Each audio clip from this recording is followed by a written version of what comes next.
quero saudar os irmãos com a paz do Senhor. Meus irmãos, nós estamos alegres por estar aqui, principalmente neste culto de Santa Ceia. E eu quero convidar você a abrir a sua Bíblia comigo na carta que Paulo escreve à igreja de Filipenses 3, versículo 13. E eu quero ler estes dois versículos com você, 13 e o 14. Que bom nós estarmos na casa de Deus, né? Eu tenho certeza que Deus tem algo maravilhoso para nós e nós estamos aqui para usufruir disso. Diz assim a palavra de Deus: Irmãos, quanto a mim, não julgo havê-lo alcançado, mas uma coisa faço. Eu queria que você lesse comigo algumas palavras. E a primeira delas é essa palavra que eu parei ali. Vamos lá, quando eu falar 1, 2, 3, você lê. Eu vou começar de novo, daí quando eu falar 1, 2, 3, você lê só a primeira palavra na qual eu parar. Irmãos, quanto a mim, não julgo havê-lo alcançado, mas uma coisa faço, 2 pontos. 1, 2, 3 e...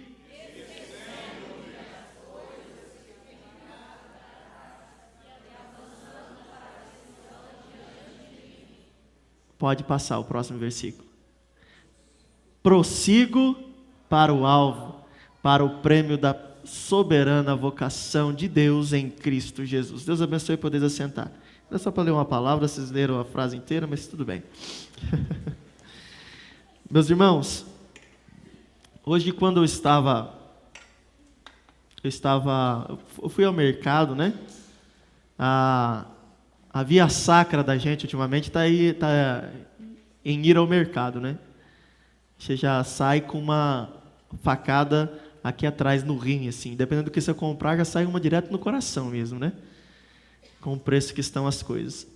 Mas ao sair do mercado, eu fiquei perguntando: o senhor não me trouxe nada ao coração para me falar à igreja. Então, eu estou entendendo que o Senhor não quer que eu pregue hoje. Eu vou ficar tranquilo, vou cultuar o seu nome, vou adorar ao Senhor e vou ficar na minha. E na hora que eu pensei isso aí, uma palavra muito forte veio no meu coração, uma única palavra. Qual palavra? Passado. Passado.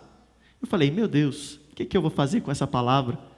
E logo que essa palavra veio, já veio esse versículo. E eu cheguei em casa, eu fui ler todo o capítulo 3 de Filipenses e fui entender o que Paulo está falando. Paulo está falando, nesse contexto que nós lemos aqui, que ele tinha tudo perante a ótica humana.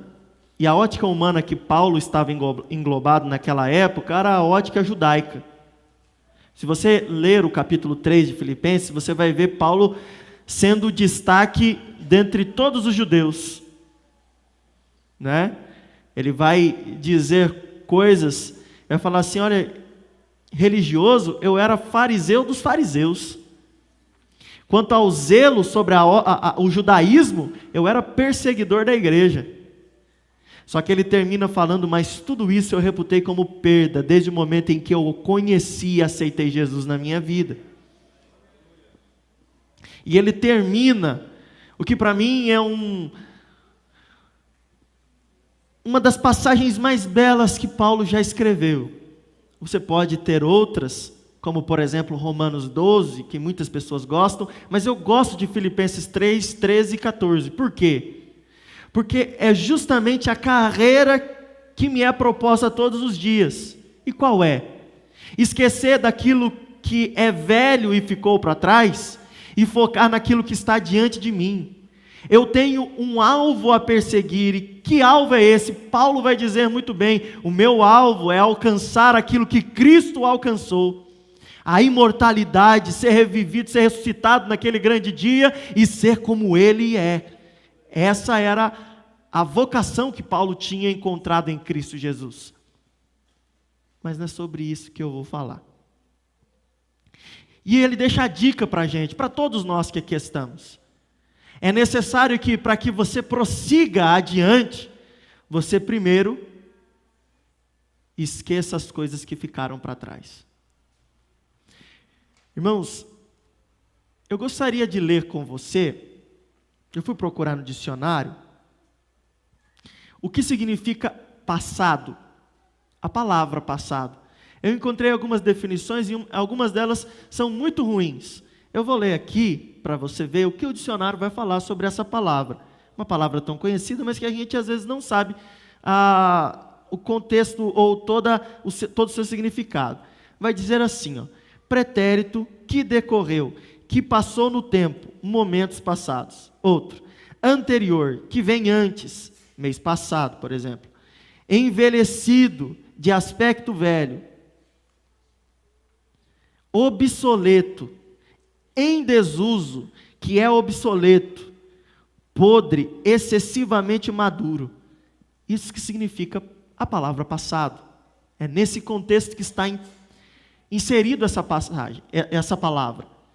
E eu quero falar algumas coisas com vocês a respeito de algo muito importante, porque existem muitos de nós, e eu vou dizer, quase a maioria de nós, temos problemas com passados mal resolvidos na nossa vida. Não é verdade? Alguma coisa no teu passado te assola e te assombra todos os dias que você tem bloqueios para continuar avançando. Que toda vez que você vai lembrar, ou que você quer dar um passo adiante, o teu passado te puxa para trás e fala assim, não, você tem esse trauma aqui, você não pode vencer isso. E é isso que está o problema de todos nós, da humanidade. Nós esquecemos que a palavra de Deus vai nos dar resposta para tudo que nós temos de problema na nossa vida, inclusive para o nosso passado. Olha, eu gostaria de te dizer que existem dois tipos de pessoas, e que a palavra ela vai ser bem clara em como deve ser tratado esses dois casos. Existe aquela pessoa, e você talvez vai se encontrar aqui, aquela pessoa que morre de medo de dívida, certo? Que ela não quer dever de jeito nenhum. Eu falei que eu ia falar com os irmãos, né? Irmãos, faz favor, eu vou interromper um pouquinho aqui. Se vocês puderem distribuir lá o papelzinho para as crianças, eu queria que as crianças me ajudassem na pregação aqui. As crianças estão aí? Cadê as crianças até 11 anos de idade? Levanta a mão bem alta aí. Cadê as crianças? Levanta a mão bem alta aí. Os irmãos vão, quem não tem papel e caneta aí ou lápis, os irmãos vão dar para vocês. Vocês vão me ajudar na pregação. Vocês vão desenhar para mim o que eu estou pregando. Tá bom? O que vocês vão desenhar? Vocês vão desenhar um homem com peso bem grande, mas bem grande, amarrado na perna, tá bom? Faz o mais bonito. E depois vocês vão me dar para mim ver quem que fez o mais bonito, tá bom? Os irmãos vão distribuir o papel para vocês aí e vocês vão desenhar, tá? Depois vocês têm que me entregar para mim ver. O mais bonito eu vou colocar na minha geladeira. Vou dar um suspiro para você, bem grande. Voltando aqui. Então tem dois tipos de pessoas no mundo. E aqui eu acredito que existem esses dois tipos de pessoas. Pessoas que têm aversão à dívida. Morrem de medo de dever alguma coisa. Certo? Eu sou desse. Eu morro de medo de comprar no crédito do cartão, porque eu tenho certeza que a fatura vai chegar. E eu compro no débito, porque eu tenho certeza que eu já paguei. Esse sou eu. Ah, mas tem mais vantagem de comprar no crédito. Eu sei. Mas pelo menos no débito tem certeza que o dinheiro está na conta e vai pagar na hora. No mês seguinte eu já não sei se eu vou ter dinheiro, né? Então tem esse tipo de pessoa. E esse tipo de pessoa, irmão, ele é um problema. Mas como, pastor? Eu tenho as minhas contas em dia, eu pago todas as minhas contas, eu não devo nada, eu faço tudo certinho, calculo a minha planilha de gastos. O problema não está na maneira que você administra o teu dinheiro. Está na maneira como você se lida com as suas relações, os seus relacionamentos. Porque a pessoa que tem medo de dever, de contrair uma dívida, ela também vai ter medo de confiar em alguém. Você sabia disso? Por quê, irmão? Porque confiar significa depositar alguma coisa na conta de alguém. E você tem medo dessa pessoa não honrar a confiança que você depositou nela. Então essas pessoas mais conservadoras, no sentido, eu usei aqui o sentido do dinheiro, né? Para que fique mais claro para nós. Mas nós que somos um pouquinho mais medrosos, né? Nesse tema, a gente é desse jeito, a gente tem dificuldade em confiar no próximo. Porque a gente não quer ficar dependente de alguém. A gente não quer trair uma dívida com alguém. Que interessante, né, irmão? Mas eu quero te dizer uma coisa, a Bíblia, ela vai nos obrigar a contrair uma dívida com alguém. Você sabia disso? A palavra de Deus vai obrigar eu e você a contrairmos uma dívida. Eita, pastor, essa eu não sabia. Vamos ler na Bíblia, na palavra de Deus, então? Vou descortinar os mistérios da palavra com você agora. Romanos 13:8 vai dizer, Paulo vai dizer, inspirado pelo Espírito Santo, que nós devemos dever alguma coisa a alguém. Se tiver difícil o microfone, eu troco. Isso é muito importante para nós. Nós temos que entender, porque isso faz parte de um princípio importante para o nosso crescimento espiritual. Olha o que Romanos vai dizer. Eu pensei que o irmão ia colocar no DataShow, não pôs, então vamos achar aqui na Bíblia mesmo, né? Romanos capítulo 13 e versículo 8. Todos vocês acharam? Todo mundo encontrou, para ninguém falar que eu estou mentindo? Olha só o que Paulo vai dizer. A ninguém devais coisa alguma. Aí você fala assim, pastor, está vendo? Está errado. Mas ele continua, ele coloca uma vírgula, ele continua. A não ser o amor, com que vos ameis uns aos outros, pois quem ama ao próximo cumpriu a lei. E essa questão da confiança é uma coisa tão séria, tão séria, tão séria, porque tem pessoas que foram feridas aonde? No passado, e não conseguem depositar a confiança em mais ninguém, no presente e no futuro.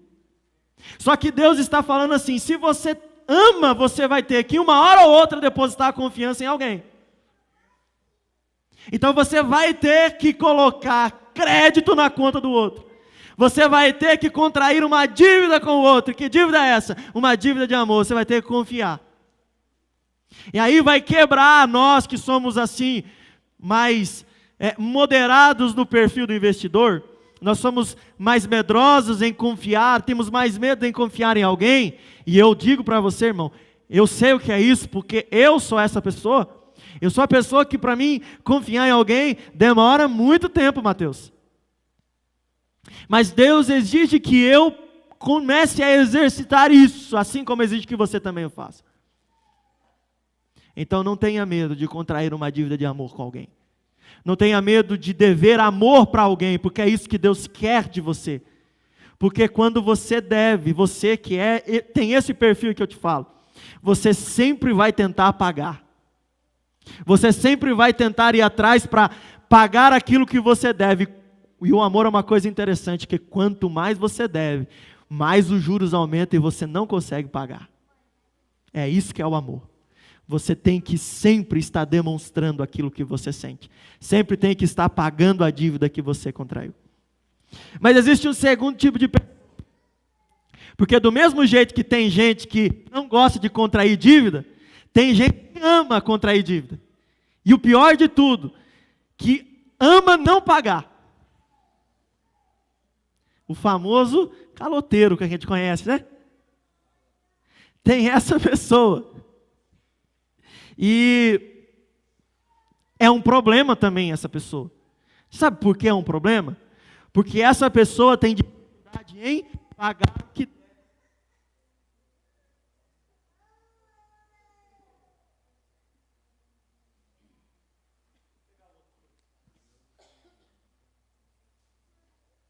Som.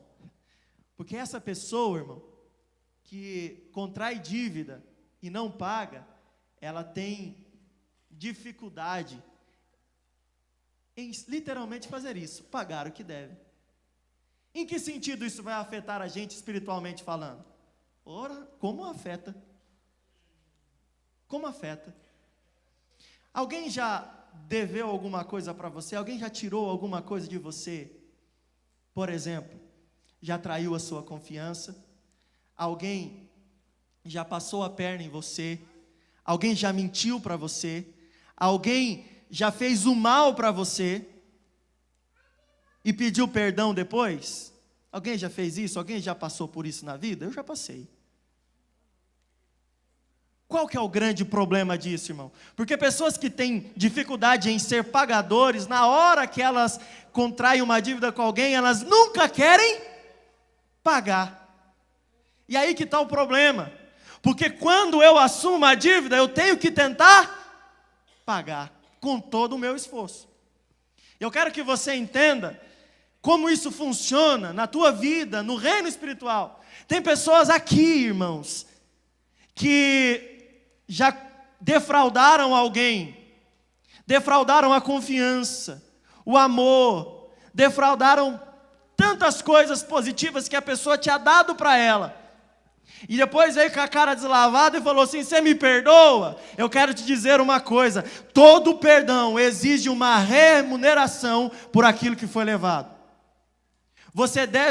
Você pode perdoar, mas para que a pessoa realmente possa estar pedindo perdão da maneira certa e autêntica, ela deve pagar o que deve. Por exemplo, vamos pegar um exemplo aqui? É um exemplo que é mais fácil de nós entendermos. Um marido que traz a esposa, uma esposa que trai o marido. Ele traiu a confiança, ele perdeu a confiança. Aquele que traiu está em débito com aquele que foi traído, certo? Como que, vamos supor que a esposa que traiu, como que a esposa deve pedir perdão para esse marido? Só chegar e pedir perdão e continuar vivendo a mesma vida? Você acha que é certo isso? Não. Pedir perdão e ressarcir aquilo que ela levou. Se ela levou confiança, ele deve ser muito mais confiável e lutar, brigar para conquistar a confiança de novo. Isso é evangelho. Isso não foi eu que inventei. Eu gosto sempre de usar o paralelo da passagem de Zaqueu. Você lembra o que aconteceu com Zaqueu? Zaqueu estava na árvore, lembra? E Jesus passou.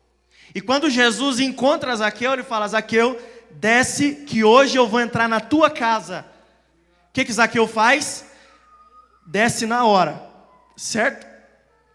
Quando ele encontra com Jesus, Jesus não fala mais nada. Jesus só fala assim: eu vou posar na tua casa. O que Zaqueu faz? Senhor, eu te recebo na minha casa, eu quero o Senhor aqui comigo. A partir do momento que o Senhor entrou na minha casa, eu faço um compromisso com o Senhor. Se eu defraudei alguém, eu restituo na mesma proporção, é isso que ele faz? 4 vezes mais. Isso é evangelho. Quando Jesus entra na nossa vida, nós, que por acaso somos maus pagadores, nós começamos a pagar as nossas dívidas, e não pagamos da maneira que nós recebemos, nós pagamos com juros e correção monetária. Deus nos ensinou a ser pagadores. Então há os dois contrastes na nossa vida. Pessoas que têm dificuldade em confiar, em emprestar, né?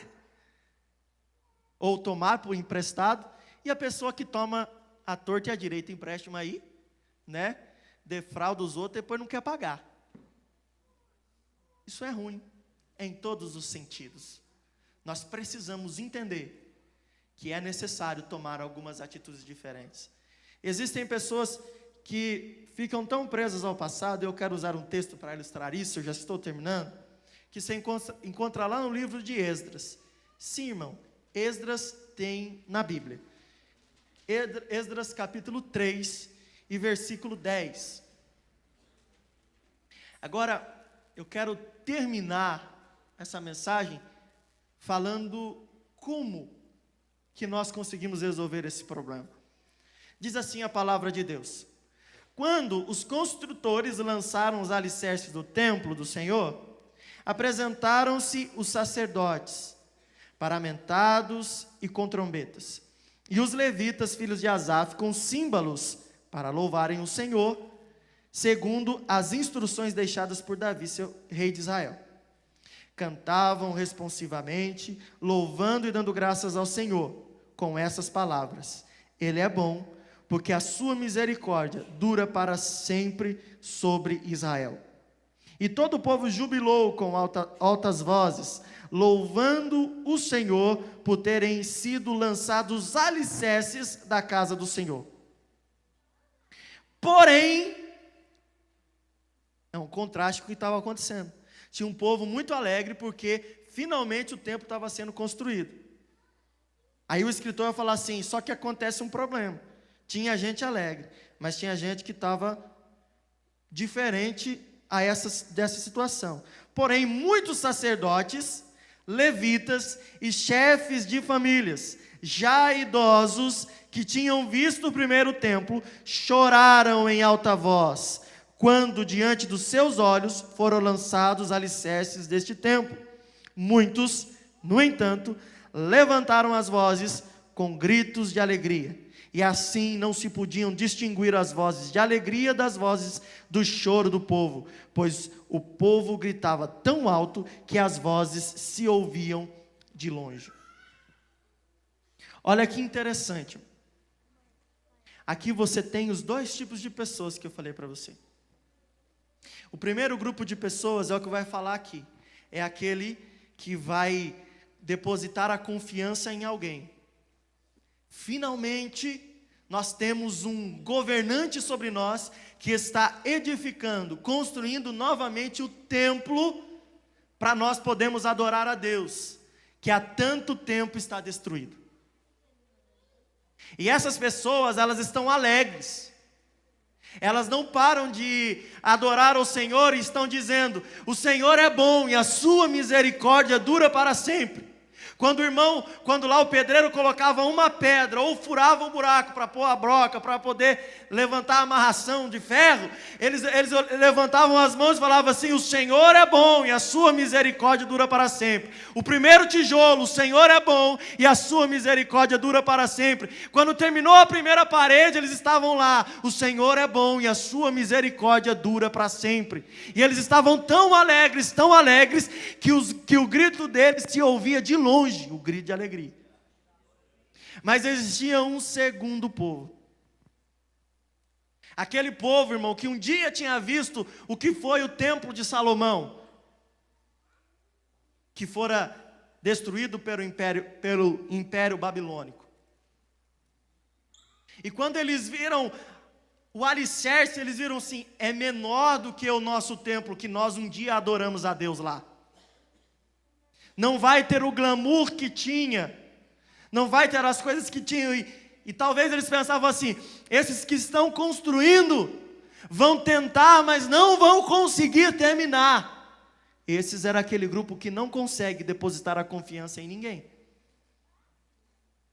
que não consegue ver uma obra sendo iniciada e enxergar nela um futuro que Deus tem para ela, porque aquela obra era uma obra que não era um homem que estava construída, era o próprio Deus que estava incentivando o povo para que fosse construída. E aquele povo, eles vão olhar e vão começar a chorar, porque quando começa a fazer os primeiros buracos, eles olham e falam assim: ai, vai ser menor do que o templo de Salomão. Quando começa a colocar o primeiro tijolo e eles não vê ouro ali por perto, eles não vê os cedros do Líbano, eles começam a falar assim: meu Deus, vai ser feio o nosso templo que nós vamos adorar a Deus. Eu não quero um templo assim, eu quero um templo igual o do passado, porque o do passado era o melhor. E eles não olham o milagre acontecendo, não veem o milagre sendo erguido na frente deles, eles só estão chorando e lamentando pelo passado. Entendeu? Mas olha o que Deus vai falar com essas pessoas. Olha que interessante, irmão, como Deus é perfeito. Porque Deus viu isso acontecendo. E Deus não se calou. Deus não ficou esperando as coisas acontecerem, mas Ele também falou. Ageu capítulo 2. E o verso do 1 ao 9, uma leitura extensa, mas eu quero ler com vocês. Então, havia um povo chorando e havia um povo alegre. Só que quem estava de longe não sabia se eles estavam chorando ou se eles estavam rindo. Quem estava de longe não sabia se eles estavam glorificando ou se eles estavam lamentando a situação. Quem estava de longe só percebia que estava uma algazarra, uma bagunça, e não sabia o que era que estava acontecendo. Não conseguia decifrar o que estava acontecendo. Porque, irmão, eu te garanto que se tivesse uma festa acontecendo, e uma festa tão grande, todo mundo chegaria para festejar. Agora, se eles soubessem que estava tendo ali um choro, um lamento, eles iam passar longe, as pessoas que passavam à volta. Por isso que você não pode ficar preso às coisas que passaram. Olhe para as coisas que estão adiante de você.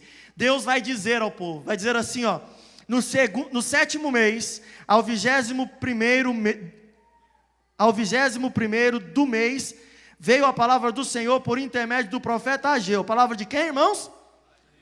Não. Palavra do Senhor por intermédio do profeta Ageu. Fala agora a Zorobabel, filho de Sealtiel, governador de Judá, e a Josué, filho de Josadaque, sumo sacerdote, e ao resto do povo, dize-lhes: quem há entre vós, dos sobreviventes, que viu essa casa na sua primeira glória? E como a vedes agora? Não é esta como nada aos vossos olhos, comparada com aquela? Ora, esforça-te, Josué, filho de Josadaque, sumo sacerdote, e esforçai-vos todo o povo da terra, diz o Senhor, e trabalhai, porque eu sou convosco, diz o Senhor dos exércitos. Essa é a aliança que fiz convosco quando saíste do Egito, e o meu espírito habita em meio de vós. Não temais. Assim diz o Senhor dos exércitos: ainda uma vez, dentro em pouco, abalarei os céus, a terra, o mar e a terra seca.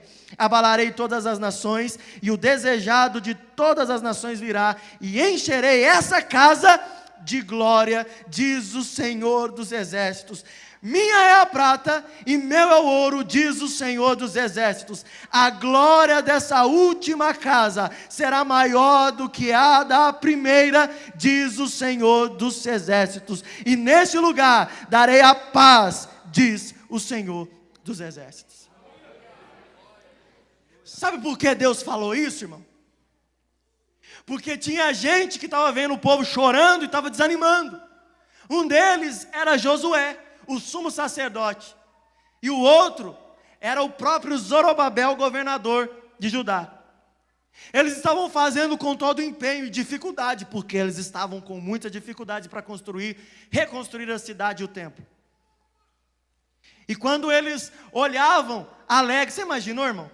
Você todo feliz, como uma criança, sabe, que ganha um presente, fala: finalmente nós vamos construir o templo do nosso Deus, finalmente nós vamos conseguir terminar esse templo. E ele olha para o lado e vê um monte de gente falando: está ficando feio, ridículo, não vai dar certo, não vão conseguir terminar. O coração dessas pessoas encheu-se de tristeza, de amargura, desesperança. Eles estavam empenhados, mas o choro daqueles que ficaram presos ao passado estava puxando eles para trás também e os impedindo de prosseguir, porque eles queriam ir adiante, eles queriam prosseguir para o alvo deles, a construção do templo, a glória do Senhor de novo sobre Judá, a glória do Senhor de novo no meio do povo. Eles estavam sentindo falta da glória de Deus naquele lugar. E eles precisavam construir o templo, porque essa era a aliança que Deus tinha feito. Eu vou habitar no meio de vocês, dentro do templo que vocês construíram para mim. Era aquela aliança que Deus tinha feito. Essa era a esperança de Zorobabel, essa era a esperança de Josué.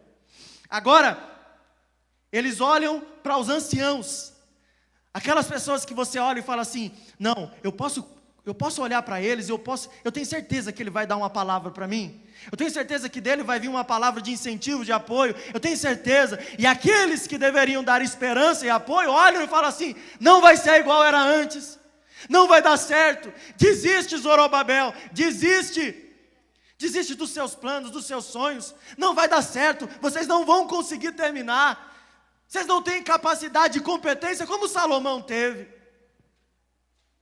O que Deus fez, irmão? Deus vai levantar um homem, Ageu, e vai falar, você vai falar em meu nome, e o que eu falar, você vai falar para o povo. E ele chama quem primeiro? Vocês que estão tristes, pensando que eu abandonei vocês. Zorobabel, levante a cabeça, eu estou com você, meu filho. Josué, sumo sacerdote, vamos em frente, eu mandei, eu garanto, até o final eu estou com vocês. Depois ele se dirige para os velhos e fala assim, vocês viram o esplendor do templo? Viram, né? Bonito. Esse que estão construindo não chega aos pés. Não chega, eu sei disso. Deus falando, só estou parafraseando. Só que eu quero dizer uma coisa. A minha glória vai estar em um grau muito maior do que estava naquele templo bonito. Porque eu não procuro beleza exterior, eu procuro um povo que me adora. Ainda que vocês não acreditem, quando eu entrar nesse templo, vocês vão esquecer que um dia ele foi glorioso, porque a minha glória vai fazer anular tudo o que ficou para trás, e vocês vão andar daqui para frente, tendo uma nova experiência comigo. Que interessante, né? Agora, para concluir, eu quero terminar lendo um último texto, porque às vezes nós temos essa dificuldade de tanto de emprestar, tomar emprestado, quanto pagar as nossas contas. Eu queria lançar um desafio para nós aqui hoje. Eu tenho certeza que existem pessoas que aqui estão com alguém que no sentido figurado, entre aspas, está devendo para você. Alguém que levou alguma coisa que era preciosa para você, sabe? E não pagou de volta, não devolveu. Eu não sei o que é. Às vezes é justamente a sua confiança. Às vezes foi o amor que você depositou sobre aquela pessoa não retribuiu. Às vezes você foi misericordioso com alguém e quando a pessoa teve a oportunidade de retribuir, ela não retribuiu. Eu quero te convidar aqui nessa noite a lançar a sua dívida para alguém que vai pagar ela hoje aqui. E eu quero te convidar a ler comigo o livro de Mateus, Evangelho de Mateus, capítulo 18, versículo 23. Vai dizer assim, eu já tenho que encerrar. Por isso, o reino dos céus pode ser comparado a certo rei que quis acertar as contas com os seus servos. E começando a fazê-lo, trouxe-lhe um que lhe devia 10.000 talentos. Não tendo ele com o que pagar, o seu senhor mandou que ele, sua mulher e seus filhos fossem vendidos com tudo o que tinha, para que a dívida fosse paga. Então aquele servo, prostrando-se, implorava, dizendo, Senhor, seja generoso comigo, e tudo te pagarei. Então o senhor daquele servo, movido por íntima compaixão, mandou-o embora e perdoou-lhe a dívida. Saindo, porém, aquele servo encontrou um dos seus conservos que lhe devia 100 denários. Agarrando-o, sufocava-o, dizendo, paga-me o que me deves. Então o seu companheiro, prostrando-se a seus pés, rogava-lhe, seja generoso comigo, e tudo te pagarei. Ele, porém, não quis, antes foi lançá-lo na prisão até que pagasse a dívida. Vendo os seus conservos o que acontecia, entristeceram-se muito e foram contar ao seu senhor tudo o que acontecera. Então o seu senhor chamou-o e lhe disse, servo mau, perdoei-te toda aquela dívida, por que me suplicaste? Não devias tu igualmente compadecer-se do teu companheiro, como também eu me compadeci de ti? Irado, o seu senhor o entregou aos carrascos até que lhe pagasse tudo o que devia. Assim vos fará também meu Pai Celeste, se de coração não perdoardes como um a seu irmão as suas ofensas. Você lembra que a gente tinha um ditado antigamente, que quando a gente ia comprar, falava assim, para deixar no prego? Você lembra disso? Ou pôr no fiado. Você lembra, sabe o que é fiado, né? O que Deus está falando para nós hoje é assim: se alguém está te devendo alguma coisa, põe na minha conta que eu vou pagar. Eu vou pagar aquilo que tiraram de você, para que você possa perdoar aquilo que levaram de você. Eu quero te convidar a se colocar em pé agora. Às vezes você está sofrendo há muitos anos, porque quem sabe essa pessoa que está do seu lado, você não consegue nem pedir perdão e nem perdoá-los. Mas hoje Deus está falando assim: olha, eu quero que você esqueça o passado. Esqueça as coisas que ficaram para trás e vamos a partir de hoje começar a caminhar juntos para um futuro muito melhor. Eu quero dar uma dica para você que tem dificuldade de confiar em alguém. É necessário que você contraia algumas dívidas hoje aqui. Algumas pessoas que estão ao seu redor que você não consegue mais confiar, que você não consegue mais olhar nos olhos, que você não consegue mais depositar ou dar-lhe o amor que é devido. Eu quero te convidar a dar esse amor. A você confiar de novo nas pessoas. E agora você que pegou emprestado e não devolveu, eu quero muito te propor que você comece a pagar. Talvez você não pegou dinheiro, mas você estragou alguma coisa dentro de alguém. Comece a lutar para consertar aquilo que você estragou. Comece a ser diferente. Você sendo igual e fazendo as coisas iguais, você nunca vai conseguir pagar a dívida que você contraiu no passado. Mas se você fizer as coisas diferentes, for um homem melhor, uma mulher melhor, você vai conseguir sim pagar aquilo que você defraudou de alguém. E é necessário que você faça isso. Hoje nós estamos aqui diante da mesa, da ceia do Senhor. E nós precisamos fazer isso. Nós precisamos tomar isso como verdade na nossa vida. Senão nós nunca vamos conseguir avançar o nosso alvo. Nós sempre estaremos presos ao passado. É o que eu pedi para as crianças desenharem. A bolota de ferro que te impede de ir para adiante é justamente o teu passado, que você não resolve, que você não coloca significado no teu passado. Teu passado não está aí para te assombrar, ele está aí para te ensinar e te fazer uma pessoa melhor, mas você tem deixado esse passado te assombrar todos os dias. Eu quero que ele hoje caia por terra. E irmão, eu quero muito que você entenda isso, porque isso é um princípio que vai fazer você ir a lugares muito maiores e muito mais longe do que você já foi. Você que não consegue confiar e você que não consegue pagar aquilo que você levou, tem que mudar a tua vida hoje, para que você possa ser melhor. Hoje é o dia, não deixe para amanhã. Ah, mas pastor, ele me ofendeu demais. Eu sei de coisa do passado dele, eu estou por aqui de informação, de coisa. Se eu jogar no ventilador, eu acabo com a vida dele. Irmão, você faria isso se você não fosse crente, mas como você é crente, hoje você vai perdoar a ofensa do passado. Ah, mas é difícil. Sabe por que é difícil, irmão? Eu vou te dizer por que é difícil. Porque vocês estão se espelhando em homens perfeitos, e ninguém é perfeito, senão o Senhor, nosso Jesus Cristo, que veio a essa terra, mas foi morto.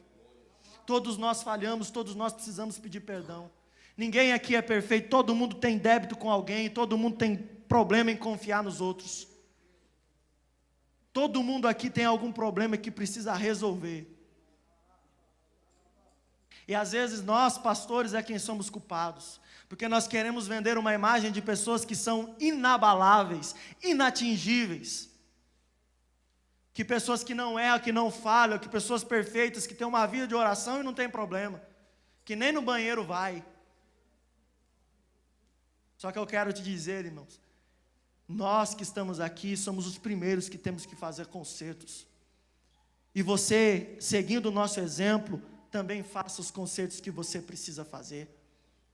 Não é vergonha, você fica com vergonha de fazer os concertos que você precisa fazer. Vergonha, irmão, é nós subimos no céu e você não está lá por causa de uma mágoa, por causa de uma falta de perdão, por causa de uma falta de confiança.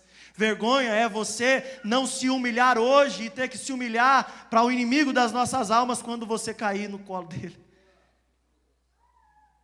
É necessário que você faça o que é certo para que você possa alcançar do Senhor a misericórdia. E eu quero ser, irmãos, hoje aqui com muito temor e muito tremor, eu quero ser o primeiro a dar o exemplo aqui para que vocês também possam fazer. Eu preciso hoje libertar alguma coisa, ou liberar alguma coisa que está dentro de mim há algum tempo e que precisa ser liberado. E eu não quero mais cobrar coisas do passado, eu quero viver uma nova vida. E para isso eu preciso chamar os meus pais aqui. Eu quero que eles venham aqui à frente comigo, porque eu quero fazer um concerto com eles. Porque por muitos dias, alguma coisa foi tirada de mim, mas hoje eu quero que essa coisa seja paga hoje aqui. E eu quero convidar você a fazer a mesma coisa. Se você tiver alguém a quem pedir perdão, alguém pagar, faça isso hoje, porque é noite de concerto aqui. Eu quero, irmãos, eu quero dizer para você que não existem pais perfeitos, não existem filhos perfeitos. Eu entendo que os meus pais não foram perfeitos comigo, mas eles fizeram melhor. Eu sei que em algum momento, alguma marca ficou no meu coração, mas hoje em nome de Jesus eu preciso consertar isso, porque senão eu vou ter problema com meu Deus. E mais do que ter problema com meu Deus, eu vou ter problema em quem confiar depois. Porque se eu não conseguir confiar nos meus pais, na minha esposa, naquelas pessoas que estão próximas, em quem eu vou confiar? Então eu quero, nesse momento, eu vou pedir para um dos nossos obreiros orar. E eu quero que você, se você tiver alguma pendência para acertar, você saia hoje. Porque não siga o exemplo de um homem que parece ser perfeito, mas não é. Siga o exemplo de um homem que tem coragem de falar os seus erros, de mostrar as suas fragilidades, mas de falar que o caminho para o conserto, o caminho para a perfeição não está na vida de um homem, mas está em Jesus Cristo nosso Senhor. Eu aprendi com Ele dessa forma. Não foi um homem que me ensinou, foi o próprio Cristo que me ensinou. Então, se você puder copiar alguma coisa do seu pastor, copie a atitude dele de ser humilde o suficiente de pedir perdão e de querer consertar a vida. Amém? Eu quero te dar essa oportunidade agora. Se você tiver alguma coisa para acertar, saia do seu banco. Irmão, maior vergonha do que eu estou passando aqui não tem, irmão. Você pode fazer. E eu quero lhe pedir que, por favor, faça isso agora. Eu vou pedir para que o Richardson venha fazer esta oração. E que você possa fazer isso agora, em nome de Jesus.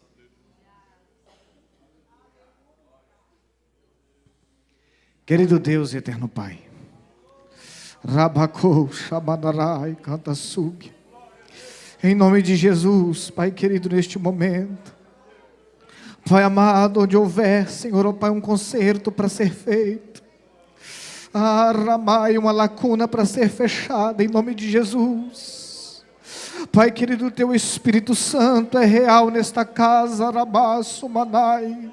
E em nome de Jesus, em nome de Jesus, Pai querido, que haja, Senhor, ó Pai, em concertos, oh Senhor, a exemplo, Senhor, dos que estão aqui, Pai querido, que nesta oportunidade, em nome do Senhor, Senhor, corações possam ser libertos, almas possam ser, ó Pai, aliviadas, que o espírito, Senhor, oprimido tenha liberdade, em nome do Senhor, em nome de Jesus, Pai poderoso, nesta noite.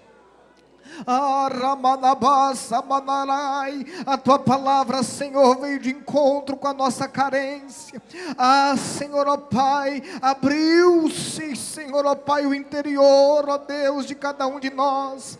Pai querido, neste momento, em nome de Jesus, que haja, Senhor, ó Pai, um bálsamo, um renovo, e que possamos, ó Pai, ser melhores na Tua presença.